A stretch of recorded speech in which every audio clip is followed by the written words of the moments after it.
What's up? What's up, man? I love the hat. My Thank favorite you. hat of For all. you. All. Yeah. Did you? That's not the same one that I saw a while ago, is it? It looks like a I have new. like three of them. I have Okay. like three of them. Yeah. Someone got this one for me. All right. I'm gonna take a snapshot of it and send it to my team right now so they can just recreate this one. For those of you who are jumping on, welcome. Happy Friday. This is Brett Baker, Yo. longtime friend. He's been in the industry for a while. Great background, by the way. Hey, If this is legit. I Like, love like, it's a like, if road. I throw something back there, It's not like that's real. not a virtual one. It's not a virtual one. Uh, It would have been great if I like broke the matrix right then. Dude, yes. Here's what I'm hearing, Brett, and you're hearing it Yeah. too. We're hearing it in lab coats. I heard it this morning in lab coats. It's getting a lot of love and a lot of hate.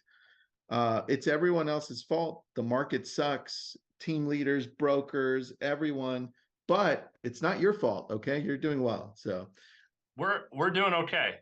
what is happening with your team or your area specifically? And I want a breakdown of your team too. Yeah, yeah, yeah. How many pending do you have? 23 right now. 23 Well, pending. hold up, but you got to back this up though. I am, but I Okay, wanted to okay. start with that as a hook. Like, Okay, okay, yeah. So hey, okay, well here, do you want numbers? Like yes, I'll give you numbers. give me numbers. 23 pending. We've got so we do a pre-list thing where we do a easiest way to explain this is in our market, if we sign a listing agreement, we have to go live with it in 3 days. We can do delayed marketing and stuff like that, but total pain in the butt. So what we do instead is we do a promise to list where we basically get the person to agree to do. We have a program that we rolled out here that works really well. We can talk about that later. Yep. But they agree to list with us, and then we have a bunch of work done to their properties, and kind of tools like that. But we have 12 promise to list sign right now, which means they're going to be listing within the next 2 to 3 months once we Okay. get some stuff done on their house. Yeah. And then we've got 61 buyer agency agreements signed. 6-1, right? 6-1. Yeah. All of those are all pre-approved already. They're ready to go. They're just waiting on the house. Okay. Good. So And then one more question before we yeah, track. Okay. yeah, yeah, yeah. What's the team look like? Yeah, glad you asked. So we have myself. We have a showing agent that we're turning into a buyer's agent. His name is Wyatt. Two. We have my wife, who is our client care coordinator. She's licensed, and that's it. That's what I thought. And that's how, all right. Now let's backtrack to where it Okay. started with Yeah. branding, Alaska, pink, the Yeah. troubles, the fun. Where Right. did you start, dude? Okay. So let's just go to way back. So I sold my real estate business back in end of 2018. I've signed a 5-year non-compete that didn't allow me to do anything with real estate at all.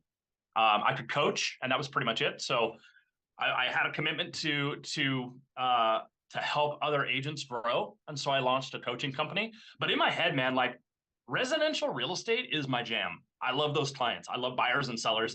And I know it's kind of weird because everybody's like, you should get to a point where you build your business and you can step out and then you can coach other people and you can do all this crazy cool stuff. And it's like, that's not what I'm about. Like, I enjoyed it for 5 years, but it was just because I couldn't work with clients for 5 years. The Because of day, the right. day my non-compete expired, I was like itching to get back in. So it expired in July.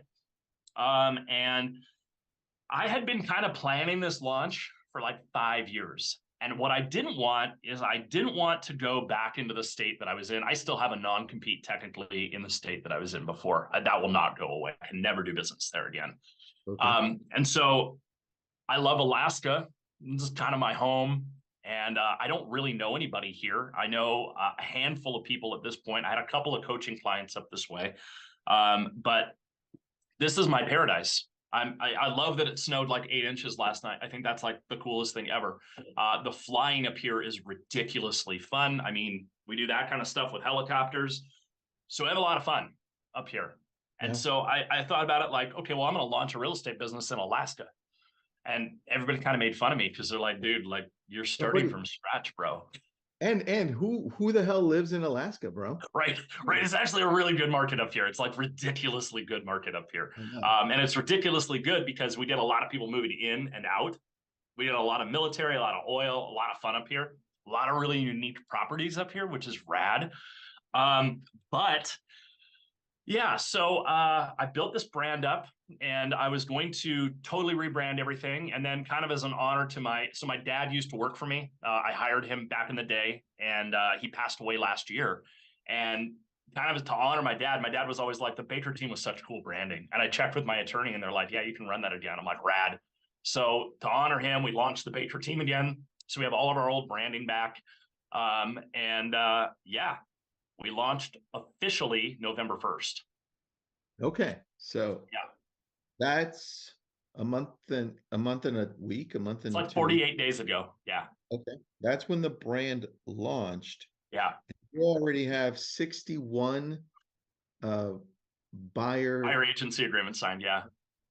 Yeah. and 12 I'm gonna list just around the Yeah. corner. You Yeah. signed. Yeah. And what did you say, 21 pending? 23. 23 pending. How do you get there, man? Where do we start to attempt to duplicate what you're doing? Yeah. So, I mean, here's the thing. So when I first launched this, and those that kind of followed me for the last little bit, they're like, "How are you gonna do, man? Like, are you just gonna go all in and go nuts?" And I'm like, "No, I was gonna do like a multi-million-dollar launch where I just like inundated the market really quickly and Mhm. and just blew everybody out of the water." And I was like, but like I can't show someone later down the road when people are like, "How'd you start your real estate business?" I'd be like, "I injected $3 million into it," and they'd be like, "That's not feasible to do anywhere." I'd be like, "Sucks to be you." So I wanted to do wanted to do something that was kind of more fun and something that would challenge me a little bit more. So I actually put a budget on myself initially, and Whoa. so I know this is weird. But I literally came in and my wife goes, "Hey, you should challenge yourself." I'm like, "Oh yeah?" She goes, "Yeah, only put funds into your business that you earn in your business." And I was like, kind of late for that. Like I bought like 3 Mercedes that are all wrapped in our ugly pink. I wrapped a freaking helicopter. Like I'm like, "Honey, we're a little late for that." She goes, "Cool, I'm good with you doing that, but like going with like lead generation and what have you, like you should start from scratch." And I'm like, "Okay." So I reached out to a couple of lenders that I was friends with. And one day I started chatting with this one lender, a friend of mine, and they're a national lender, like they're very big. They are in multiple states. But I'm like, "Dude, like, talk to me about like, do you guys do lead gen? Like, what are you guys doing?" He goes, "Oh man, I do a load of lead gen." I'm like, "Really?" He goes, "Yeah, in Alaska. Alaska was my primary market for a long time." And I'm like, "Tell me more." He's like, "Yeah, I've got these leads just sitting around." I'm like, "You ran ads?" He goes, "Yeah, I was gonna like try to hand them off warm to real estate agents, but like I didn't have time to convert them, so they're just sitting there." I'm like, "How many do you have?" He's like, "I don't know, a couple thousand." Like, "You said a couple thousand leads that you've never contacted?" And he's like, "Yeah." Like, "How old are they?" He goes, "I don't know, 6 months or so." I'm like, "Fucking give me that list, man." So he sent me like a CSV file and it was like 1100 and like I have it down here. It was like 1126 leads that came in. Okay. And I called every single one of them. I didn't use AI. I didn't use smart plans. I didn't use an ISA that was out of state. I called personally on a cell phone, not a dialer. I literally called every single one of them. And my numbers were nuts. And I'm trying to find those for you right now because I have a ton of these numbers coming in. You texted me when you finished calling them, and you're Yeah. like, man, well, actually, you said, I'm going to hand call these people. I'm like, what do you mean? Like you? And you said yes. And I said, okay. And then after Yeah. you're done, you gave me the stats, and I was like, Yeah. Do you have those up? Because I thought I had them in front of me. I don't. you're texting them Let's to see me. if that will pull. I sometimes. Oh, here we go. Yeah. I got them right here. So I'm Perfect. sorry. It was in 6 days. So it was 1,764 leads is what I got. And 866 of them were not interested. Okay. 621 are now in my database on a property drip. And they had all given up because the market was too hot for them. So basically, they were frustrated and they were like looking at one time, but they'd never been connected to an agent. So those 621 are actually back in my database now. And like we look at where they're falling on our, we use Lofty. And so if you look at where they are in our database, they're moving up constantly. And Okay. so those are going to be pretty primed to do something here pretty soon. 216 bought a house, condo, land, or whatever. That was kind of ridiculous. I was like, holy crap, that's a lot of people that missed out. Like he generated all these leads and they bought. Yeah, hit me. This person generated those leads from, again, where? Yeah, he's a lender and he did it on like PPC. Got it. Okay, continue. Yeah, but a lender did this, which is just wild to me. Usually agents think that they're the ones doing the lead gen, but lenders do it too. 61 are active, right? They're looking to buy within the next 3 months. They're pre-approved. Same lender pre-approved them all, which is great. And so, yeah, we'll just use more stats here. So over the last 12 days, Wyatt and I have done 52 showings. We've written 12 offers. 9 people that we're showing homes to right now have to sell before they buy. It's been absolutely bananas. But here's the coolest part. So out of the 621 that are in my database right now, 94 of them are actually in another state looking for property right now. And we've already teed them up with other agents. And so some of our pending stuff we've got right now, we've also got a bunch pending right now with out of state, one referral. That's crazy, man. It's a little nutty. So basically at this point, we're sitting with about 3.9 million in sales volume in the course of about a week and a half. That's really good. All right. So you went out to get it though. That list that you got Yeah. from your lender. Yeah. By the way, if you're listening in, you probably know a lender that's doing nothing with their database. So you can request to call them and liven them up again. Did you hand dial those one by one, or did you put them on a dialer in Lofty? How did that work? Hand dialed one by one. Was it just calling, or did you also text them and started with calls only. So I called every single one of them. And then basically those that didn't respond, I put them in and they put them on a drip, and it was a long-term drip that I dealt with them. What actually got everybody reactivated here within the last, I ran it kind of middle of November. I have a reactivation smart plan that I created a while back that I run. It's a couple of days. It will work on any platform, but it's primarily set up for Chime/Lofty. Okay. But as my reactivation smart plan, I put the people that didn't really respond, I put them on that. I got quite a few responses off of that. Inundated my poor friend Wyatt. That's fine, man. That's great. So, yesterday, when we were cold calling as a group, right? Yeah.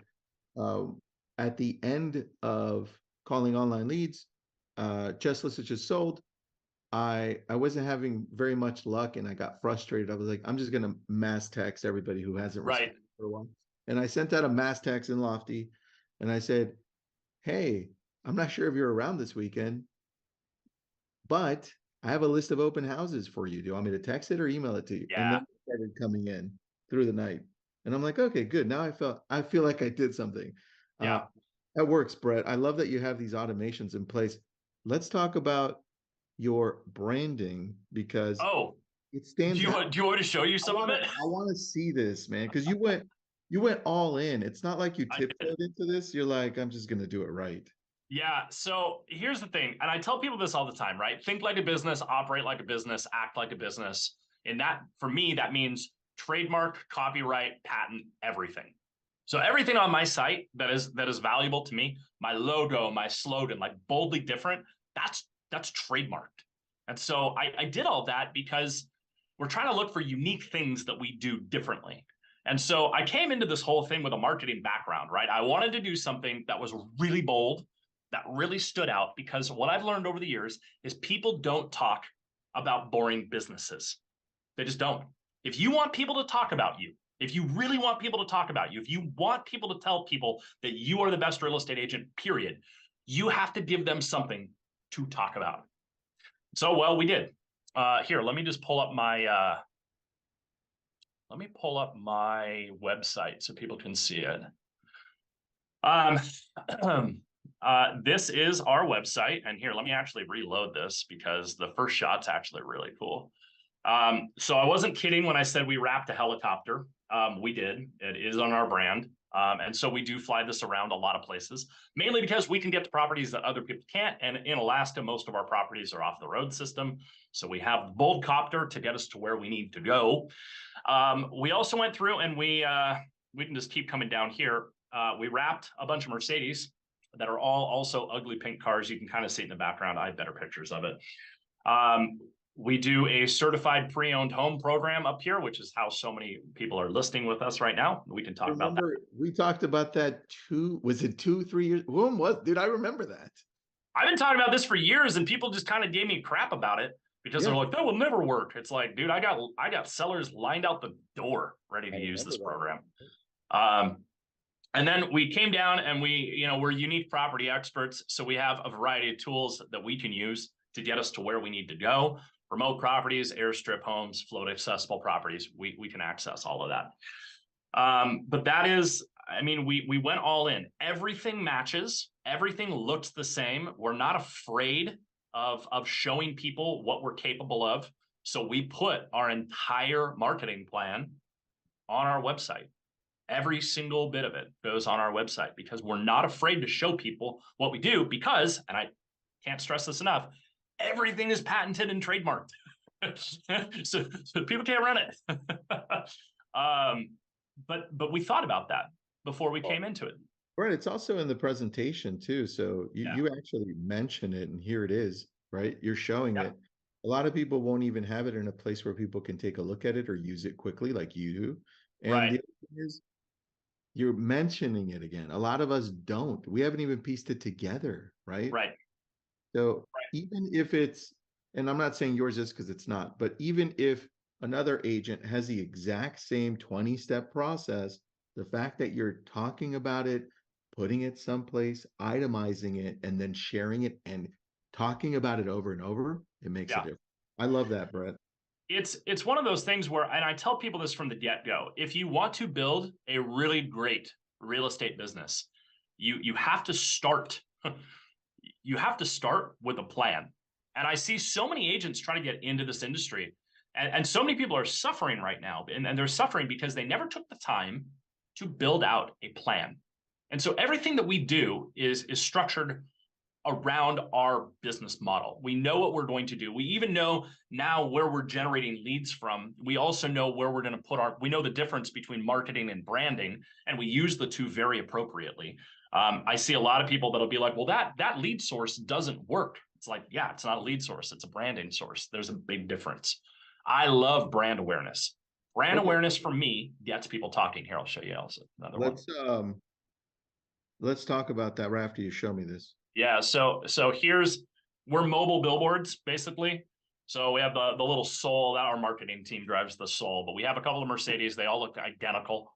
And so we've taken it to the point where we want everything to look the same. We use a principle called the Bader-Meinhof phenomenon, which if you look it up, it has a lot to do with like the RAF back in the day, but there's much better use of it these days.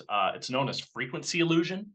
And so when people see our ugly pink cars driving around, and then they hear about our ugly pink cars on our radio advertisement, and then they see our ugly pink signs in their yards, like ugly pink starts being associated with us. And it's not color. Like you can do that with anything. If you love orange, you can make it work with orange. If you're a huge fan of green, you can make it work with green. I absolutely freaking love pink, which dude, that pink is awesome. That's hot pink. I love that pink. It's my favorite color. Pink and black are my favorite colors. Everybody gives me a hard time for it, but it's true. They are my favorite colors. And so everybody's like, there has to be a reason you use pink. And I'm like, no, I legitimately just love the color.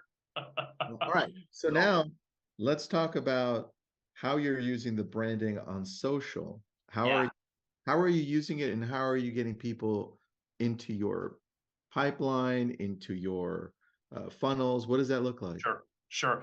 So we are now in the point now where we are running ads officially. So we are doing lead generation and we're doing brand awareness. So we've kept the two very separate. Lead generation is being done through Google pay-per-click, and we use Brian Short for Google pay-per-click. There is only one person that I'll use. Yes, I know all the other sources out there are great, but I use Brian Short. Right now, we have about a 4,200% ROI with Brian, and so we're pretty happy. Listen, Yeah, if Brian also did it for KV Core, we would have already sent him more business. But you know, right, he does right. it for a few. So He does a great job with what we're doing, and we're a big fan. So we've got him that is doing our Doodle pay per click, and that's pretty much our lead gen at the moment. I don't put really a lot of focus on social media. I know it's there. We have a pretty good following. I think we're at 2,700 followers on our social media right now, which again launched 45 days ago. So we got a lot of people really quick because we're very vocal about what we do, and we tell people to follow us on there. We put good content on there, that kind of stuff. I like that. Of However, brand awareness is where it's at for us, because I don't know if you noticed, we drive mobile billboards everywhere we go. course. So what started with us was we had a radio station, and they in town, and they did this thing.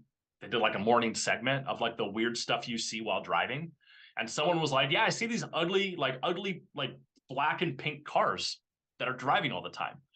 And this was not paid for. I want to make this really clear. I did not pay for this at the time. Did I remember you sent it to me? I was like, what? Yeah. Audio was Yeah. insane. Not paid for. They just saw the cars and they called in for the weird stuff they see on the road. Well, this DJ got like really into it, and he started like stalking us, like trying to figure out who we were and what we were doing, because they had like multiple calls at this point. Finally, someone calls in, like, I think it's a real estate company. Anyways, they did this whole spiel until one morning I get a phone call. It's really early. It was like I was at the gym, so I think it had to have been like 5:30 or 6 in the morning. And so I get this phone call, and they're like, "Hey, like, stop by K Whale Studios." And I'm like, "Who the f is this?" They're like, "We just want to talk to you."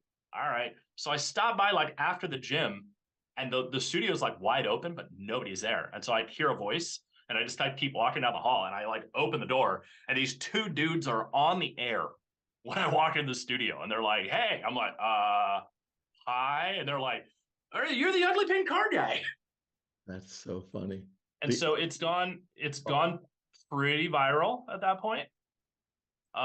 They talk about us now on multiple stations, which is interesting. Um, but they just wanted to know what it was that we did and why we're doing what we're doing.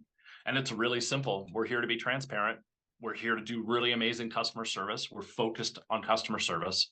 And we use the tagline boldly different. And yeah. we use that because it defines everything that we do. Everything we do is different.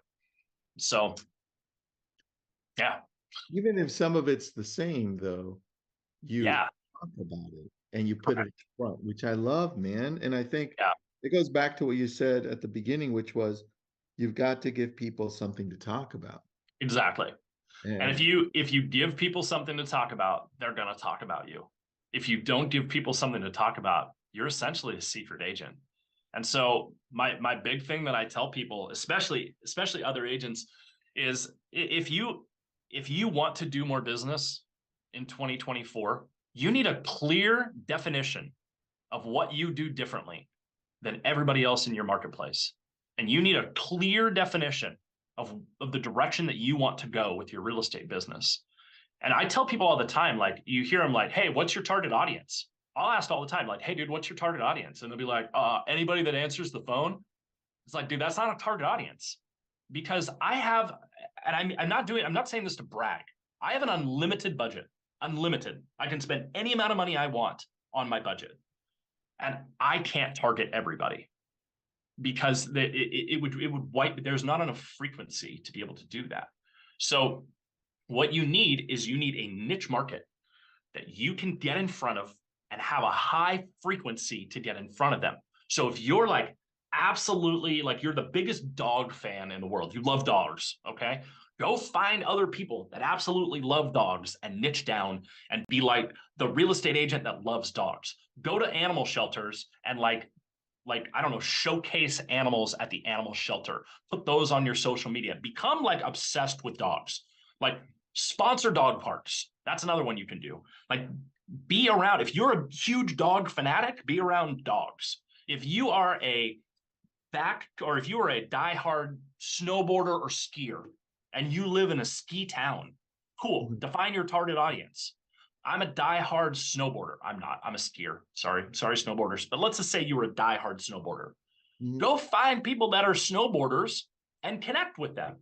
Start group snowboard activities. You can do that all day long. Yeah. Skiing, same thing. Cross country skiing, same thing.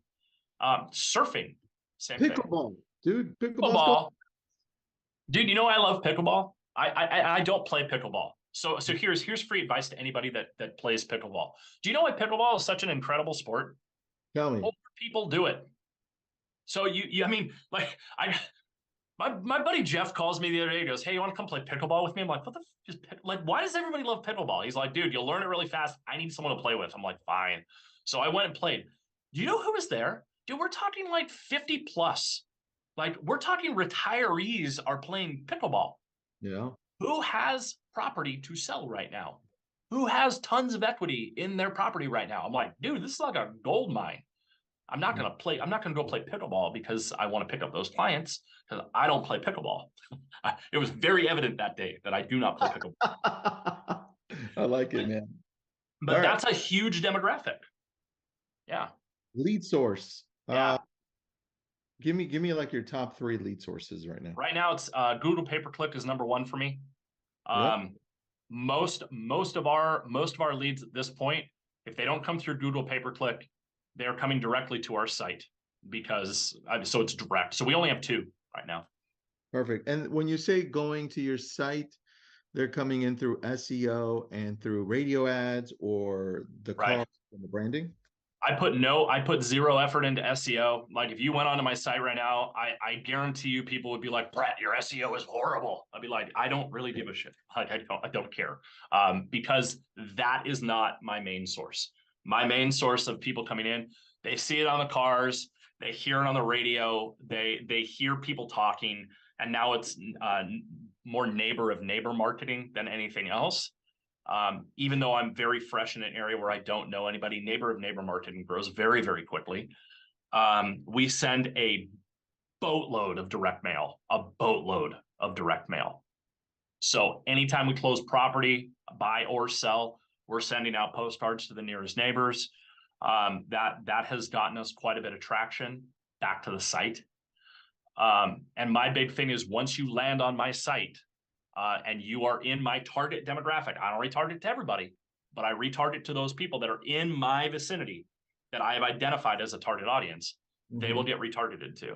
And so if someone in my area that is in my target demographic lands on my website, they're going to get retargeted to for 180 days on every form of media.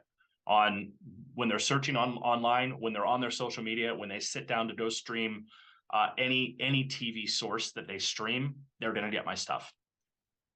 I like that, man. I like how the secondary one is diverse. It's just attraction. Yeah, Very. yeah. It's What's your curiosity is what's your what it website? is. Boldlydifferent.com. Boldly, somebody asked. Their Yeah, friend. boldly different. Oh, I'm not even in chat right now. Maybe I should be in Q&A. No, it's not in here, dude. It's in the Oh, group. I got it. um, Perfect. but yeah, it's just one of those things where if you build a great brand, I have a coaching client down in Florida. I'm gonna give him a shout out right now because the dude gets it, right? So I coach a lot of people. And this Michael Hollow down in Florida, he started Blue Line Realty down in Florida, and they're about to expand into other states. When you think Blue Line, what do you think of? A ship, some type of a ship, a ship liner, a airplane, maybe. Think like Thin Blue Line, right? It's Yeah. police, Oh, paramedics, first okay. responders, Yeah, right? yeah. So he hires basically all of his agents are like retired law enforcement of some form or No. related to some form of law enforcement. And so Yeah. when you think about it, their goal is their slogan is protecting the community. Like, because they are. They're protecting the community of real estate. And it's really cool. And so like he's one that gets it. He just gets it. Um, he built an amazing brand. Another coaching client of mine, Nick, out in Holland, Holland, Michigan. This guy, he teamed up with a very well-known local agent that had been in the area for decades. And everybody knew him as Jerry. I mean, his name's Jerry. Everybody knew Jerry. He would go sit at his donut shop. He would have his donuts and coffee in the morning, and everybody knew he was in real estate. And I told Nick, like, dude, you need to pair up with Jerry. Like, somehow you need to pair up. And so he shut down his entire brand and rebranded himself to partner with Jerry and Co.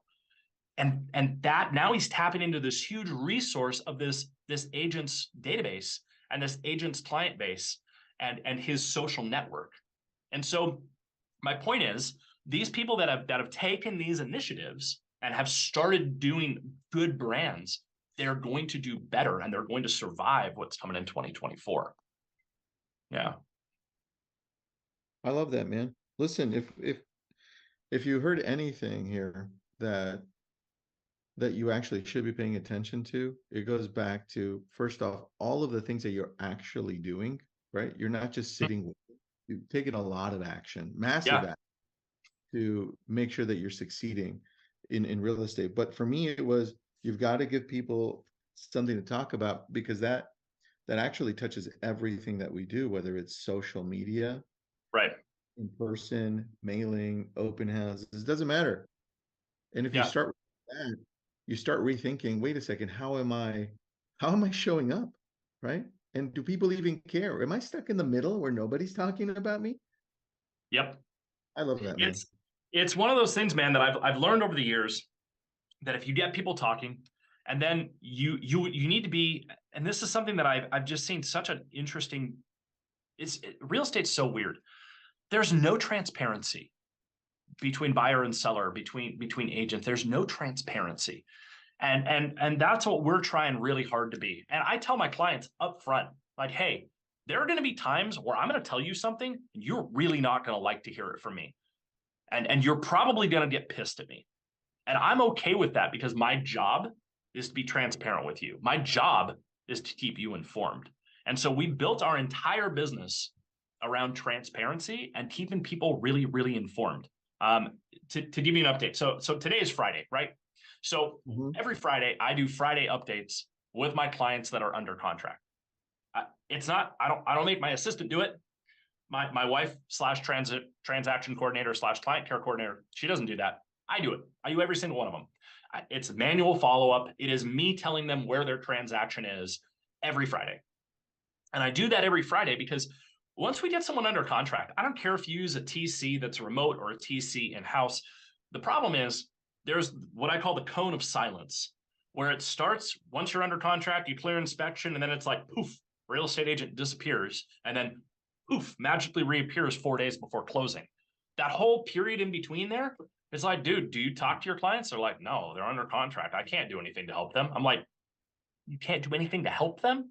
You can tell them where their file is. You can tell them what's going on so they understand how much goes into this behind the scenes. Why don't you fill them in on that? And people are just like, nah, I don't need to do that. I do that every Friday with every single person that we have under contract. Listings do the same exact thing. Like, hey, here's what we're strategizing going into this weekend. Here's what's happened over the week. Here's what you can expect going forward. Here's what we're kind of expecting to see by Monday. That kind of stuff. Keep them very well educated. Here's what didn't happen, right? Oh, Exactly. hey, you know what? There's no update, but here's what we're continuing to do. Right. If you're having a hard time getting sellers doing a price drop, you're not communicating enough. You're just not. Because if you were communicating enough, you would be able to have that. They would have seen the trend coming. Like, hey, we're not getting any showings. Hey, we're not getting any showings. Hey, we're not getting any showings. Hey, we're not getting any showings. Hey, we should do a price drop. But what I see instead is, and I've been this seller before. Remember, I've sold hundreds of properties of my own that are outside of the area using other agents. And I get the radio silent treatment from them all the time. And it's like, yo, what's going on? And they'll be like, oh, we should probably do a price drop. I'm like, why? How many showings have happened? Oh, let me find that information for you. You should know that information. I agree, man. So that's what we're running. And it's a little different.